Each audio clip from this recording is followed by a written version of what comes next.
Christensen was in it, and I loved how they did it. I feel like this was either gonna be done bad or done really well, and the transitioning and how they brought him in, and also giving us glimpses of who we knew he became, and we got that right in between Anakin. Giving us that foreshadowing of we know what we remembered from the Obi-Wan series and how Anakin, is fully Darth Vader, but then you still wanted to see the old Anakin and bringing that nostalgia in. And really, this is like, besides maybe like I know we kind of heard his voice and like Rise of Skywalker and kind of stuff like that.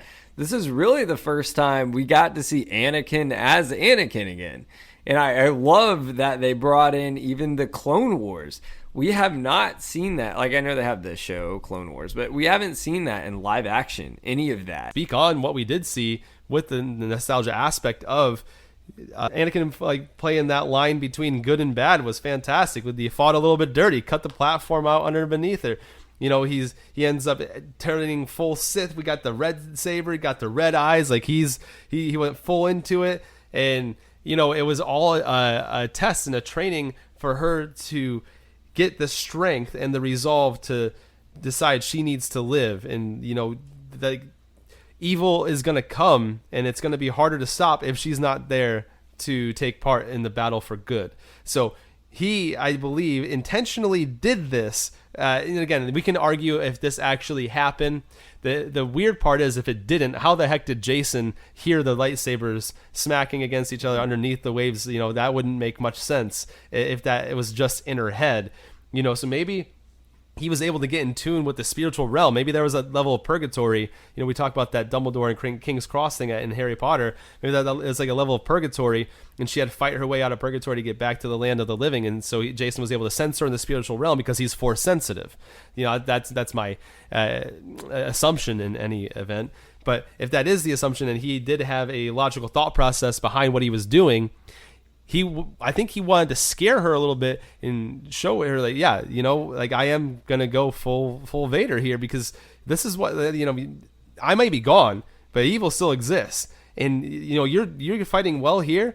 Do you trust everyone else on your team to be able to handle this without you?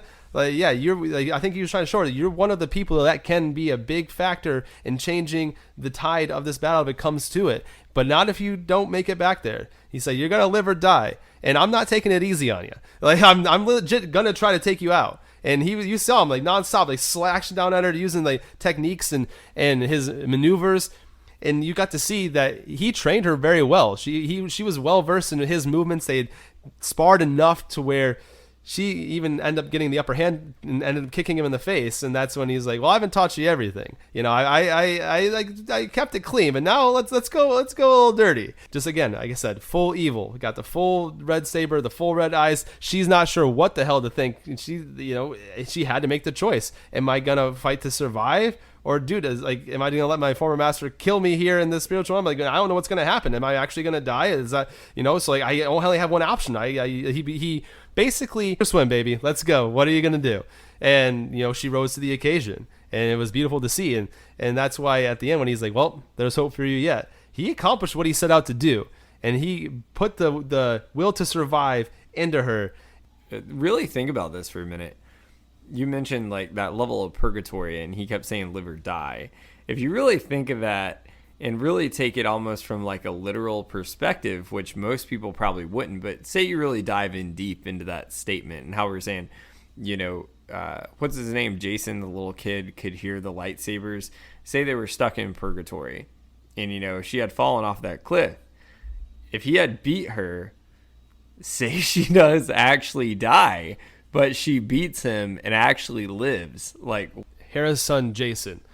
Where do we think he goes from here? Is he going to end up becoming a Jedi apprentice? Because he's obviously got Force capabilities, and he actually seems pretty in tune with them for his age. He's able to hear these things. We saw, talking about the sequels, we saw Rey struggle with all this stuff. We saw how hard it was for Grogu to start mastering any level of the Force.